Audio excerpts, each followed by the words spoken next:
What about in terms of this obese gene?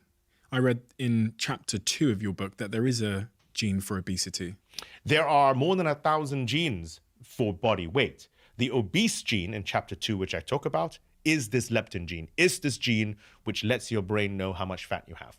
So that's the exact gene. Leptin is the gene that I'm talking about in chapter 2 with the obese. It's called the obese gene because the mouse was called obese. There was a lack of imagination because the mouse was a naturally occurring mouse that had a mutation in the same gene. Scientists found out what that was and then found out that it was conserved in humans. And that's where my boss, Steve O'Reilly, then came in and found that that gene was also mutated in some humans. So that's the obese gene. It's the fat gene meaning gene from fat, that lets your brain know how much fat you have. And is that possible to be not just on or off, but slightly defective? So some people can just get a little bit more hungry than others, or is it a binary thing where it can be on or off? So leptin, for whatever odd reason, is pretty much binary. So if you have a little bit of it, you're fine. If you have none of it, you're not. However, there is obviously a pathway. Leptin signals to the brain, which signals to something else. And there is another gene that I looked at called MC4R. It's part of the pathway. It's part of the same fat sensing pathway. That is a rheostat. It's like a thermostat.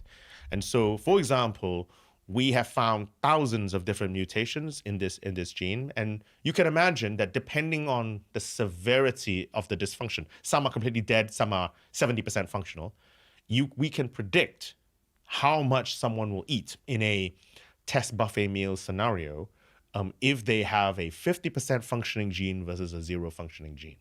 And we now know that 0.3%, okay, in this country at least, so 200,000 people in the UK, 1 million people in the United States will carry mutations in this MC4R gene, okay, making them more likely to end up with obesity. So that at 18 years old, if you carry a mutation in this MC4R gene, you are on average 18 kilos heavier, 40 pounds heavier at 18 years old on average.